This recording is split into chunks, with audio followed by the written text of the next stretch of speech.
I never meant to find that video. Some things are better left buried in dusty boxes, forgotten in attic corners.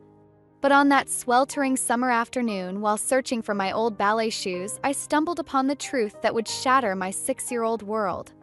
My name is Lila, and this is the story of how I discovered I was never meant to be enough. The attic was stuffy, dust particles dancing in the rays of sunlight that filtered through the small window. I'd been rummaging through cardboard boxes, determined to find my pink ballet slippers for show and tell tomorrow, when I came across an unmarked VHS tape. Curious, I carried it downstairs to our rarely used family room, where our ancient VCR still sat beneath the TV. The screen flickered to life, and there were my parents, looking younger but unmistakable. Mom's hair was shorter, Dad still had that mustache he'd later shave off. They were sitting on our old green couch, beaming at the camera. "We're so excited to share our wonderful news," Mom was saying, her hand resting on her stomach. "After years of trying, we're finally expecting our son." My father squeezed her shoulder. "The doctors confirmed it yesterday. A boy. Finally, a chance to pass on the Marlowe name. Our family will be complete," Mom added, wiping away happy tears. I sat there, cross-legged on the carpet, trying to make sense of what I was hearing. This had to be when Mom was pregnant with my younger brother, Caleb. But something wasn't adding up. Timestamp on the video showed it was from 14 years ago. Caleb was only 2. That's when it hit me. They'd been trying for a boy before I was born. I was their first attempt, their first disappointment. "Lila, what are you watching?" I jumped at my grandmother Violet's voice. She stood in the doorway, a basket of folded laundry in her arms. When she saw the screen, the basket slipped from her grasp, scattering clean clothes across the floor. "Oh, sweetheart," she whispered, rushing to turn off the TV. "You weren't supposed to see that." "They wanted a boy," I said, my voice small. "Before me. They always wanted a boy." Grandma Violet knelt beside me, her arthritis forgotten as she pulled me into her arms. She smelled like lavender and fresh bread, but even her familiar comfort couldn't stop the tears that came. "Your parents," she started, then stopped, choosing her words carefully.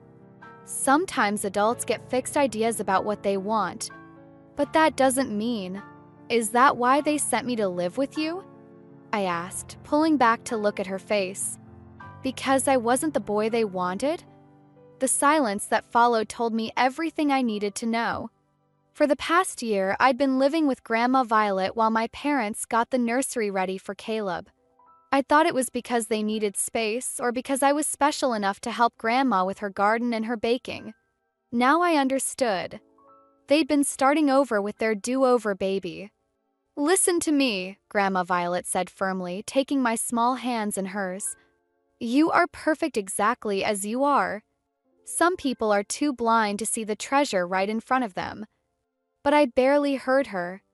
In my mind, I was replaying every distant hug, every distracted "that's nice, dear," every time they'd been too busy to attend my school events. It all made sense now. That night, as Grandma tucked me into bed in what had become my room, I asked, "Do I have to go back home when the baby's bigger?" She hesitated, smoothing my hair back from my forehead. "We'll figure it out together, sweet pea. Whatever happens, you'll always have me." I nodded, but inside, something had shifted. That little girl who desperately wanted her parents' approval began to fade, replaced by someone harder, someone who understood that some things had to be earned or taken. Little did I know, this was just the beginning of a long game I'd learned to play very, very well. 2 years passed at Grandma Violet's before my parents decided it was time for me to come home. I was 8 now, and according to Mom, old enough to be helpful. Those words should have warned me about what was coming. The house felt different when I walked in.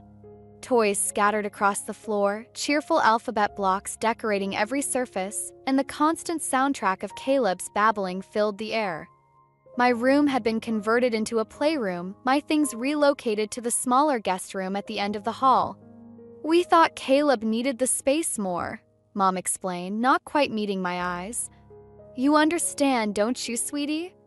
I nodded because that's what good girls do. But understanding and accepting are two very different things. My new role became clear within days. While Mom and Dad fawned over every gurgle and step Caleb took, I became his shadow. Watch your brother. Make sure he doesn't put that in his mouth. Why weren't you paying attention when he tried to climb the bookshelf? One particularly hot afternoon, Mom asked me to take Caleb to the park. He was 2 now, full of energy and absolutely fearless.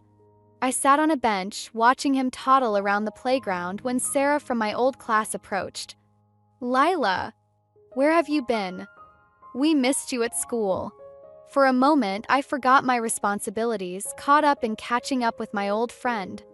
We talked about our favorite teachers, the new slide in the schoolyard, the upcoming talent show. Felt normal. Felt like being 8 again. Then I heard the scream. Caleb had climbed to the top of the play structure and was teetering on the edge.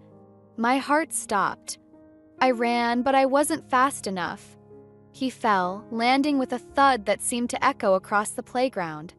The next few hours were a blur of emergency room lights and my parents' angry voices. Caleb was fine, just a sprained wrist and a few bruises, but you'd think I'd pushed him myself from the way Mom and Dad reacted. How could you be so irresponsible? Dad's voice boomed through the hospital corridor. He could have been killed. I only looked away for a minute, I whispered, but Mom cut me off. A minute is all it takes. We trusted you with one thing, Lila. One simple thing. A nurse passing by gave me a sympathetic look, but quickly hurried past. I stood there, shoulders hunched, as my parents continued their tirade. Through the emergency room window, I could see Caleb happily playing with a toy car, his wrist wrapped in a bright blue cast, completely oblivious to the drama unfolding. That night, after everyone was asleep, I crept down to the kitchen for a glass of water. I heard Mom's voice drifting from the living room. Maybe we made a mistake bringing her back so soon, she was saying softly. She's clearly not ready for this responsibility. What choice do we have? Dad replied. We can't afford a nanny, and your mother's too old to handle Caleb full-time. I just thought, I hoped she'd be more mature by now. More like the son we wanted? I whispered to myself, completing her unspoken thought. I didn't wait to hear the rest. Climbing back upstairs, I paused at Caleb's room. He was sleeping peacefully, his injured arm cradled against his chest. It wasn't his fault, really. He was just a toddler, living the life our parents had always wanted to give their child. Their real child. In my new, smaller room, I pulled out the phone Grandma Violet had given me for emergencies. My fingers hovered over her number, but I stopped myself. I couldn't run back to her every time things got hard. Besides, I was starting to understand something important. If I wanted my parents' approval, I'd have to earn it. And if I couldn't earn it, well, maybe I could make them regret taking me for granted. I looked at my reflection in the dark window, seeing something harder in my eyes than before. Game on, I whispered to my reflection. Let's show them what the disappointing daughter can do. Little did I know that night would mark the beginning of a plan that would take years to unfold but would change everything. By 13, I'd learned to move silently through our house, becoming a ghost in my own home. That's how I happened to overhear the conversation that would change everything. Again, I was heading to the kitchen for a late-night snack when I heard voices from Dad's study. The door was cracked open, letting a thin slice of light spill into the darkened hallway. The market's been good to us, Dad was saying. If we start investing now, we'll have enough saved for Caleb's college fund by the time he's ready. I froze mid-step. College fund? They'd never mentioned anything about college funds to me. What about that private high school you mentioned? Mom asked. The one with the excellent sports program? Riverdale Prep? It's expensive, but with some portfolio adjustments, we could manage it. Caleb's showing real promise in baseball. This could be his ticket to a scholarship. I pressed my back against the wall, my heart hammering. 7-year-old Caleb had just started Little League last month, and they were already planning his entire future. What about Lila's college? Mom's voice was quieter now. She'll be starting in a few years. There was a pause, followed by the sound of ice cubes clinking in a glass. She's smart. She'll get scholarships if she applies herself. Besides, she can always start at community college if needed. I suppose you're right. Mom sighed. And she's always been so independent. I bit my lip until I tasted blood, fighting back tears. Independent. Right. Because they'd never given me any other choice. The next morning, I sat at the breakfast table, watching Mom cut Caleb's pancakes into perfect little squares while my cold cereal turned to mush. Dad was helping him practice his multiplication tables between bites. 7 times 8? Dad asked. 56. Caleb beamed as Dad ruffled his hair. That's my boy. Keep this up and you'll be top of your class. I cleared my throat. I got an A+ on my biology test yesterday. Mr. Peterson said it was the highest score he's seen in years. That's nice, dear, Mom said absently, wiping syrup from Caleb's chin. Oh, don't forget you're watching Caleb after school today. Dad and I have that meeting with his baseball coach. Something snapped inside me. Actually, I can't. I have study group for the advanced placement exam. Mom finally looked at me, frowning. Since when? Since last month. I told you 3 times. I hadn't, but they never listened anyway. If I pass, I'll be able to take college-level courses next year. Well, you'll have to reschedule, Dad said, not looking up from Caleb's homework. This meeting is important for your brother's future. I stood up so quickly my chair scraped against the floor. What about my future? The silence that followed was deafening. Even Caleb stopped eating, looking between us with wide eyes. Lila, Mom started, using her warning tone. We've talked about your attitude. No, we haven't talked about anything. My voice cracked. You plan Caleb's entire future while I'm supposed to just… What? Figure everything out on my own? Dad set down his coffee cup with deliberate calm. You're being dramatic. We've always supported your education. Really? I laughed, but it sounded more like a sob. Then why were you talking about community college for me last night while planning private school for him? Their faces paled. Mom's hand flew to her throat, a nervous tell I'd seen 1,000 times. You were eavesdropping?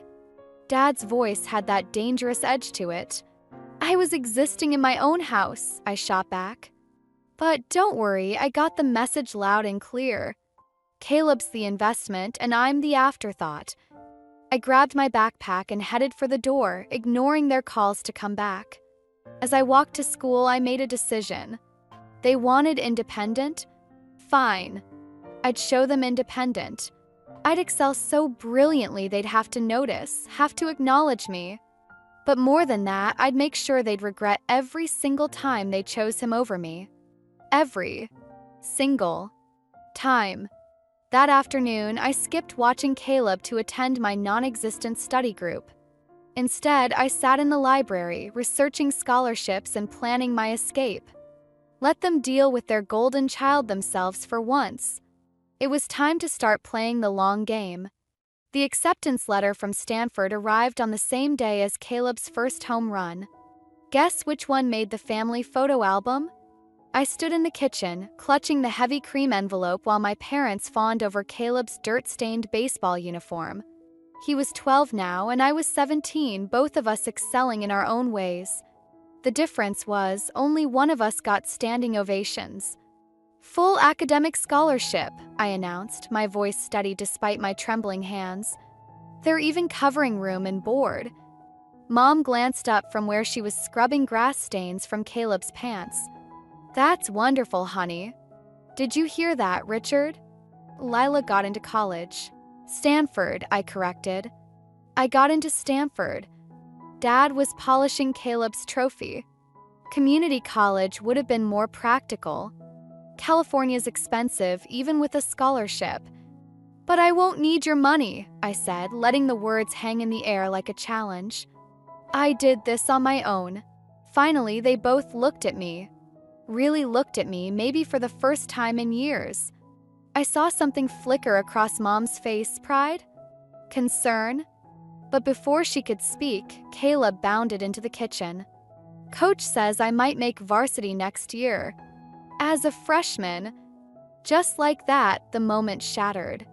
They were back to celebrating Caleb, while my acceptance letter lay forgotten on the counter next to yesterday's grocery receipts.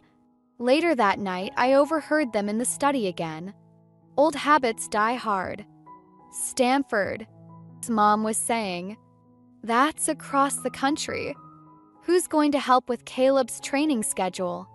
You know how busy we are with his games. She's always been selfish like this, Dad replied. Making decisions without considering the family. I pressed my forehead against the cool wall, letting their words wash over me. Selfish. Right. 'Cause wanting an education was selfish. Because wanting to be seen was selfish. The next morning, I found an envelope on my bed. Inside was a letter from my parents' bank, showing they'd emptied my college savings account, all $5,000 of it. We had to make some adjustments, Dad explained when I confronted him. Caleb's private coaching isn't cheap, and with the travel team expenses. That was my money, I said, my voice hollow. From summer jobs, from Grandma Violet's birthday checks. It was in our name, he corrected. And as your parents, we have to make decisions for the whole family. I looked at the family photos lining his office walls. Caleb's baseball portraits. Caleb's little league teams. Caleb's trophies. There wasn't a single photo of me after age 6. When, I asked quietly, did I stop being part of this family? He sighed that patronizing sigh I'd grown to hate. Don't be dramatic, Lila. You're going to Stanford, isn't that enough? Yeah, I replied, a cold clarity settling over me. It is enough. It's exactly enough to show me where I stand. That evening, I called Grandma Violet. I told her everything, the scholarship, the emptied account, the years of being invisible except when they needed a convenient babysitter. I always knew you'd fly, little bird, she said softly. Just remember, sometimes the best revenge isn't about getting even. It's about getting better. I looked at my acceptance letter again, running my fingers over the embossed letterhead. Stanford, 3,000 miles away from here. From them. I'm done trying to earn their love, I told her. From now on, I'm playing a different game. What game is that? She asked. I smiled, thinking of all the times they dismissed me, underestimated me, forgotten me. The long game, Grandma. The one where they realize exactly what they threw away. After hanging up, I started packing not just clothes and books, but evidence. Bank statements, old videos, letters. Someday they'd need something from me. And when that day came, I'd be ready. 'Cause the thing about being invisible, nobody sees you coming. Stanford was supposed to be my escape, but freedom comes with a price tag I wasn't prepared for. By my second semester, I was juggling 3 part-time jobs with a full course load, running on coffee and determination. My grades started slipping first. Not dramatically, I was still maintaining a 3.5 GPA, but for someone who'd never seen anything below an A, it felt like failure. The irony wasn't lost on me that while I was serving coffee at 6 a.m. to make rent, my parents were probably writing another check for Caleb's private batting coach. Then came the phone call that changed everything. Your grandmother had a fall, Mom said, her voice oddly distant. She's okay, but she'll need surgery. We thought you should know. My heart stopped. I'm coming home. That's not necessary, she replied quickly. Focus on your studies. We've got everything handled here. I gripped my phone tighter. She's my grandmother. I'm coming. The flight home maxed out my emergency credit card, but I didn't care. When I walked into Grandma Violet's hospital room, the sight of her looking small and fragile in the stark white bed nearly broke me. Little bird, she smiled weakly. You shouldn't have come all this way. Of course I came. I took her hand, careful of the 4 lines. Why didn't you call me directly? She glanced away. I didn't want to worry you. Your mother said you were struggling with your classes. I froze. What? She mentioned your grades were suffering, that you might lose your scholarship. The room suddenly felt too small. My parents hadn't contacted me once since I'd left for college, but they'd been talking to Grandma Violet about my supposed failures. My grades are fine, I said firmly. And even if they weren't, it would be because I'm working 3 jobs to survive since they emptied my savings account. Violet's face darkened. They did what? Before I could respond, my parents walked in. Mom was carrying fresh flowers. Dad had a newspaper tucked under his arm. They both stopped short when they saw me. Lila, Mom said, recovering first. We told you not to come. Funny how you've suddenly got opinions about my choices. I stood up slowly. Want to tell me why you're spreading lies about my grades? Dad stepped forward. We're concerned about your priorities, but working all these jobs instead of focusing on your studies. My priorities? I laughed, but there was no humor in it. That's rich coming from the people who stole my savings to pay for their golden child's batting lessons. Lower your voice, Mom hissed. This isn't the place. They took your savings? Grandma Violet's quiet question cut through the tension like a knife. The money I've been sending you, she continued, her voice growing stronger. For your education. What happened to that? The silence in the room was deafening. My parents wouldn't meet her eyes. What money? I asked slowly. I've been sending them $500 every month since you started college, Violet said. They said you needed help with expenses. The room tilted sideways. $500. Every month. For almost 2 years. That was $12,000, money that had never reached me. You've been... I couldn't even finish the sentence. My hands were shaking so hard I had to grip the bed rail. All those nights I went hungry, all those times I nearly dropped out because I couldn't afford books. We needed it for Caleb's college fund, Mom whispered. We thought, since you had the scholarship. Get out. Grandma Violet's voice was steel. Both of you, get out of my room right now. They left without arguing, but I barely noticed. I was too busy calculating all the hours I'd worked, all the meals I'd skipped, all the nights I'd cried myself to sleep wondering if I'd make it through another semester. Little bird, Grandma Violet reached for my hand. We're going to fix this. Together. I looked at her, this woman who'd always been my only real parent, and made a decision. No, Grandma. I'm going to fix this. And they're going to regret every single penny they took. It wasn't about revenge anymore. It was about justice. And I was just getting started. I met Owen at a coffee shop 5 years after graduation. By then, I'd built a life they couldn't touch, senior financial analyst at a tech firm, my own apartment in San Francisco, and enough savings to help Grandma Violet live comfortably. I thought I was done with the past. I was wrong. Owen was different from anyone I'd ever known. He laughed easily, loved deeply, and saw straight through my carefully constructed walls. On our 3rd date, he asked about my family. It's complicated, I said, stirring my coffee. Try me. So I told him everything. About the video, about Caleb, about the stolen money. He listened without judgment, then reached across the table and took my hand. They didn't deserve you, he said simply. We married 6 months later, with only Grandma Violet present. I was happy, truly happy, for the first time in my life. Then came the email that shattered everything. Your brother's been arrested, Mom wrote. We need your help. I deleted it without responding, but more messages followed. Caleb had been caught embezzling from his college baseball team's fundraising account. They needed $50,000 for legal fees. Tell them no, Owen said when I showed him the emails. You don't owe them anything. He was right. I knew he was right. But that night I lay awake, remembering 6-year-old Caleb's gap-toothed smile, his little hand in mine as we walked to the park. Had I become just like them, choosing who deserved love and who didn't? The decision was made for me when I discovered I was pregnant. Looking at that positive test, I made a promise to my unborn child that the cycle of favoritism would end with me. I wrote back to my parents, "I'm not your backup plan anymore." Finn was born on a rainy Tuesday in March.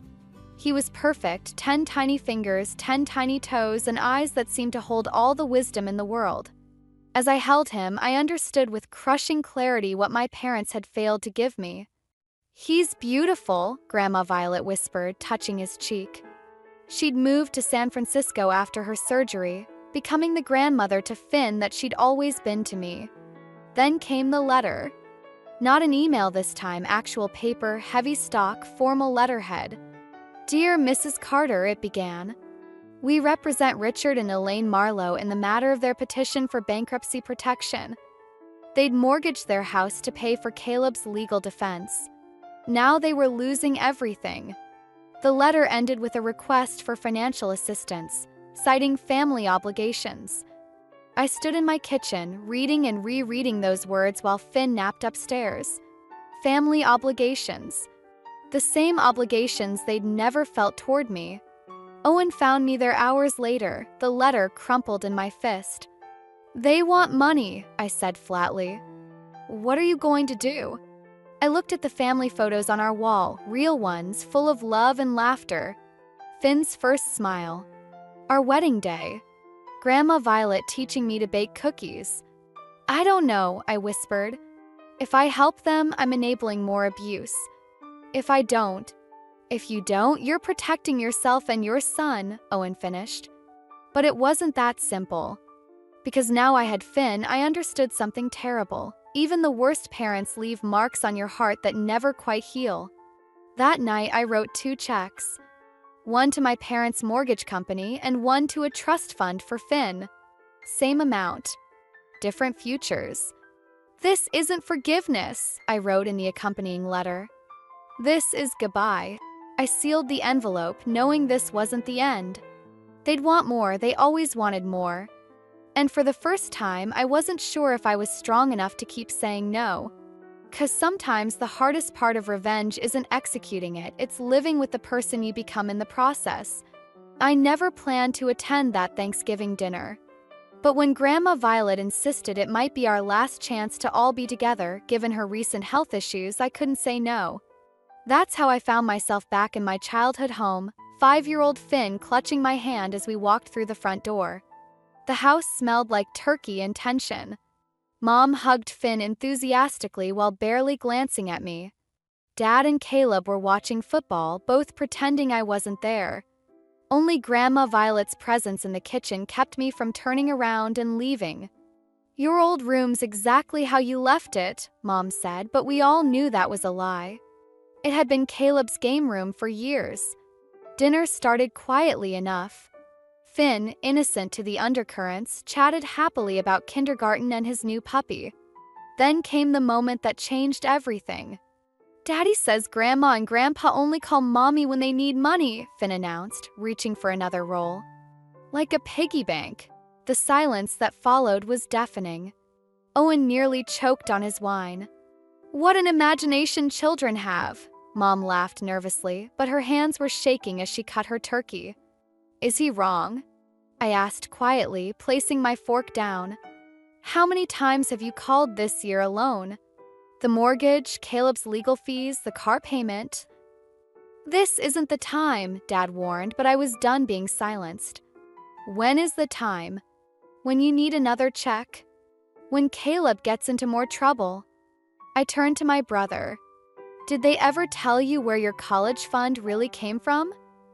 Caleb looked up from his plate, confusion crossing his face. "What are you talking about?" "They stole my savings. Then they took Grandma's money meant for my education. All for you." My voice was steady, even as my hands trembled. "I worked 3 jobs in college while you got private coaching and new equipment. I nearly dropped out while they were building your future with my present." "That's enough." Dad slammed his hand on the table, making the dishes rattle. We did what was best for this family. What family? I stood up slowly.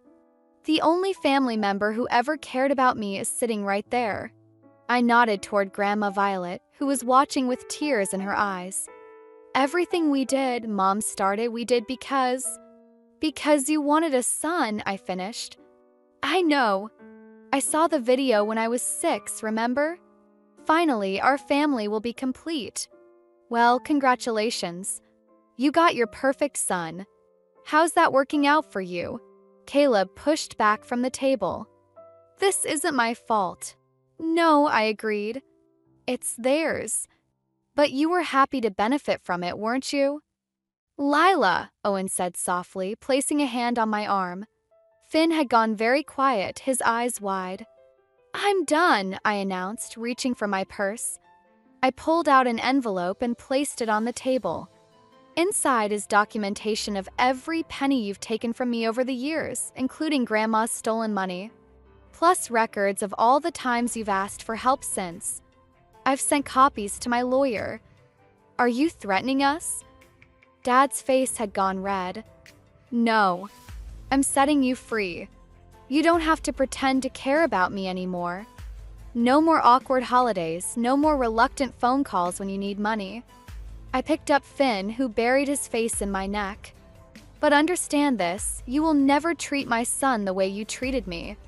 He will never know what it feels like to be the unwanted child. Lila, please, Mom was crying now.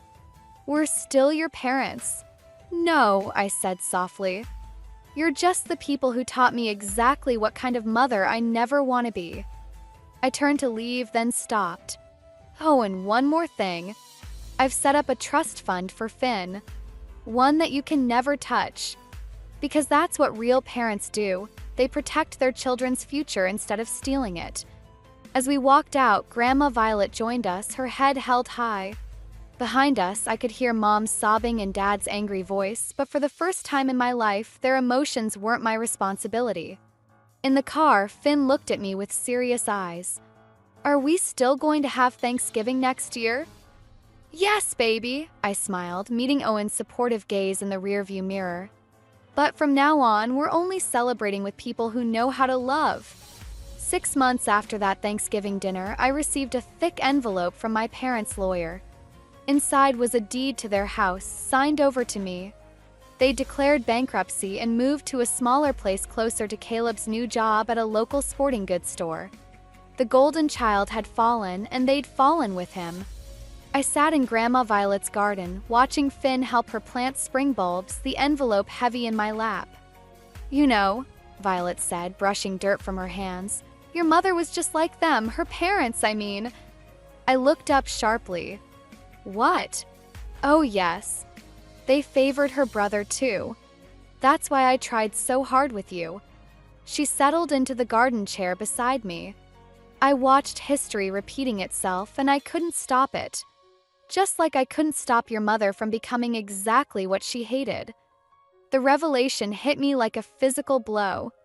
All these years, I'd thought I was alone in this story. But here was Grandma Violet, carrying the same scars, fighting the same battles. Why didn't you tell me sooner? She smiled sadly. Would it have helped? Some lessons we have to learn on our own.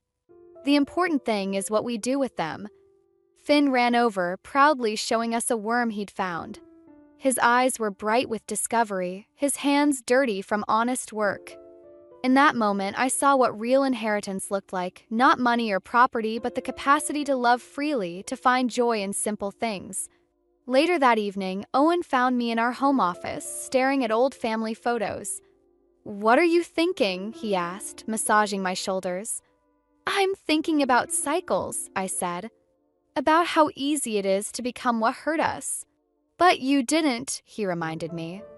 You broke the cycle. The next day, I received an unexpected visit from Caleb. He looked older, tired, less like the golden child and more like someone learning hard truths. I didn't know, he said simply, standing awkwardly in my living room. About the money, about what they did to you. I should have known. You were a kid, I replied. We both were. I want to pay you back, he continued. It'll take time, but… Keep it, I interrupted. Use it to be better than they taught us to be. He left with tears in his eyes and a promise to be a better uncle to Finn.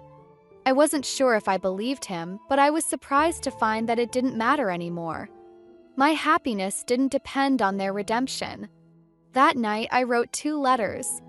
The first was to my parents, returning the deed to their house. Keep it, I wrote. Consider it payment for teaching me exactly what kind of parent I never want to be. The second letter was to Finn, to be opened on his 18th birthday. In it, I explained everything: the video, the stolen money, the years of neglect. Not to burden him with our family's darkness, but to show him how love can light the way out. The greatest revenge, I wrote, isn't in making others suffer, but in refusing to let their choices define who you become. As I sealed the envelope, I heard Finn's laughter floating up from downstairs, where he was baking cookies with Grandma Violet.